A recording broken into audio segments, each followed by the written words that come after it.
नमस्कार दोस्तों, altruistic news में आप सभी का स्वागत है। आज मैं एक काफ़ी इंटरेस्टिंग टॉपिक पर वीडियो लेकर आया हूँ। ये वीडियो है बाबा खाटू श्याम के बारे में। आप सभी ने अपने आसपास देखा होगा, आजकल खाटू श्याम की काफ़ी ज़्यादा पूजा होने लगी है। इनको कलयुग का भगवान कृष्ण माना जाता है।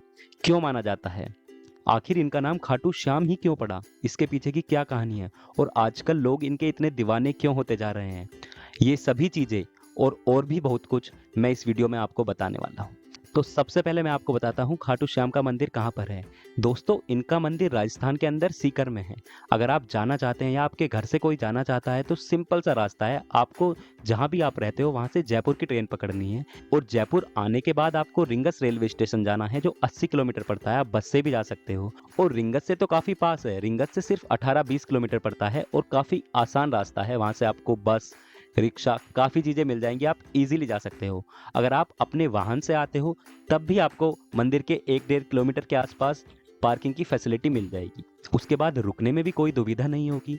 रुकने के लिए आपको धर्मशाला, होटल, काफ़ी चीज़ें मिल जाएंगी और खाने की भी कोई समस्या नहीं होती है। वहाँ पर होटल्स हैं, ढाबा हैं, तो इस चीज़ से आप एकदम बेफिक्र रहिए। आपको कोई भी दिक्कत नहीं होने वाली है दर्शन। और सबसे ज़्यादा लोग इनका दर्शन करते हैं मार्च से अक्टूबर के बीच। और अगर आपको भीड़ में जाना पसंद है, जब सबसे ज़्यादा सेलिब्रेशन होती है खाटू श्याम में, वो है जन्माष्टमी का मौका। काफ़ी ज़्यादा भीड़ होती है, काफ़ी दूर-दूर से भक्त आते हैं इनके पास। तो चलिए अब मैं आपको बता देता हूँ इनको खाटू श्याम ही क्यों बोलते हैं। कुछ और भी नाम हो सकता था, लेकिन खाटू श्याम ही बोला जाता है बाबा को। इसकी कहानी काफ़ी इंटरेस्टिंग है। जिस जगह पर बाबा का मंदिर है वो है खाटू और श्याम इनको कृष्ण जी ने अपने नाम से दिया था। इसीलिए हम इनको बोलते हैं खाटू श्याम। चलिए अब मैं आपको इनके बारे में थोड़ा और बता देता हूँ, आखिर है कौन ये। दोस्तों, खाटू श्याम जी की स्टोरी का कनेक्शन भी महाभारत से है। महाभारत में आप सभी को पता होगा, कौरव थे और पांडव थे। जो पांडव थे उनका एक पुत्र हुआ घटोत्कच और घटोत्कच का एक लड़का हुआ। उसका नाम था बारबरिक। बारबरिक क्यों बोलते थे? क्योंकि उसके घुंघराले बाल थे। हाँ दोस्तों, वो भी काफी बलशाली था।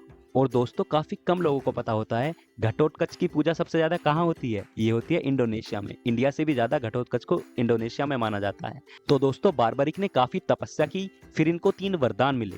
वरदान के रूप में इनको 3 तीर मिले। वो 3 तीर ऐसे थे, एक निशाना लगाएगा, चाहे कितने भी लोग हों, कितनी भी भीड़ हो या फिर कुछ भी हो, पहला तीर निशाना लगाएगा और दूसरे तीर से वो मर जाएगा और तीसरे तीर से पूरी सृष्टि का विनाश हो जाएगा। तो तीसरा तीर सबसे खतरनाक था। इस बात से आप सभी अंदाजा लगा सकते हो बारबरिक के पास कितना बल था। वो अकेले ही महाभारत के पूरे युद्ध को खत्म करने में सक्षम थे। लेकिन इसमें एक ट्विस्ट और आता है।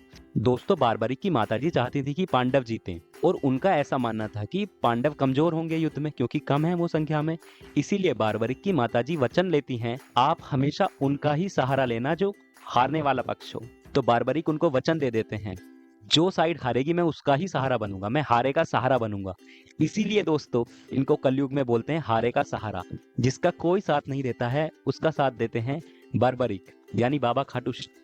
अब बारबरिक से ये खाटू श्याम कैसे बने, इसकी भी एक कहानी है। तो दोस्तों, महाभारत काल में जब ये श्री कृष्ण जी के पास गए, इन्होंने अपने बारे में बताया और अपनी सारी बातें बताई। फिर कृष्ण जी ने इनका टेस्ट लिया और वो पीपल के पेड़ के पत्तों द्वारा लिया, जिसमें इन्होंने अपने बाणों का करतब दिखाया और ये सफल हो गए थे उसमें। तो श्री कृष्ण को पूरा विश्वास हो गया कि ये बहुत ही ज्यादा ताकतवर हैं, ये महाभारत के युद्ध को किसी भी तरफ पलट सकते हैं। फिर उन्होंने अपने उस वचन के बारे में बताया कि मैं हारे का सहारा बनूंगा सिर्फ। इस बात को सुनते ही श्री कृष्ण समझ गए सब कुछ। उनको स्टार्टिंग में ही पता चल गया कि ये तो बीच में साइड भी स्विच कर सकता है, दूसरी साइड भी जा सकता है, कौरवों की साइड भी जा सकता है अगर वो हारने लगे। तो इसीलिए श्री कृष्ण ने ब्राह्मण का रूप धारण करके इनसे इनका शीश मांगा और इन्होंने खुशी खुशी दे दिया। लेकिन इन्होंने भी एक शर्त रखी बारबरिक ने। इन्होंने बोला, मैं दान में अपना शीश तो दे रहा हूँ, लेकिन मुझे पूरा महाभारत का युद्ध देखना है। तो श्री कृष्ण ने भी इनका सम्मान किया और इनको पूरा महाभारत का युद्ध देखने की इजाजत देती। तो ये अपने शीश से ही पूरा महाभारत का युद्ध देख रहे थे और इन्होंने पूरा युद्ध देखा। जब सारा युद्ध खत्म हो जाता है तो पांडव बहस कर रहे थे कि किसने अच्छा परफॉर्म किया युद्ध में, किसने अच्छे से लड़ाई की। क्योंकि वो युद्ध में इन्वॉल्व थे तो उनको पता नहीं चल रहा था कि कौन अच्छे से लड़ा। इसीलिए फिर एंड में वो जाते हैं बारबरिक के पास, क्योंकि बारबरिक ने पूरा युद्ध अपनी आंखों से देखा था। जब वो बारबरिक के पास जाते हैं, बारबरिक बताता है, मैंने पूरा युद्ध देखा है। मैंने युद्ध के अंदर सिर्फ श्री कृष्ण का सुदर्शन चक्र देखा है। पूरा का पूरा युद्ध श्री कृष्ण ने जिताया है आपको, सिर्फ मैंने उनका ही सुदर्शन चक्र देखा है। इस बात से श्री कृष्ण काफी ज्यादा खुश हो जाते हैं और इतने ज्यादा खुश हो जाते हैं कि इनको अपना नाम ही दे देते हैं। हाँ दोस्तों, इसीलिए इनको श्याम नाम मिल गया। जो कृष्ण जी का एक नाम था वो इनको नाम मिल गया श्याम नाम। और क्योंकि वो जगह खाटू थी, इसलिए इनको बोलने लगे बाबा खाटू श्याम। अब आपको पता चल गया इनको क्यों बोलते हैं बाबा खाटू श्याम, और क्योंकि इनकी माताजी ने इनसे वचन लिया था कि हमेशा हारे का सहारा बनना, इसीलिए इनको हारे का सहारा बोलते हैं। हारे का सहारा बाबा खाटू श्याम। ये है दोस्तों इनकी पूरी कहानी।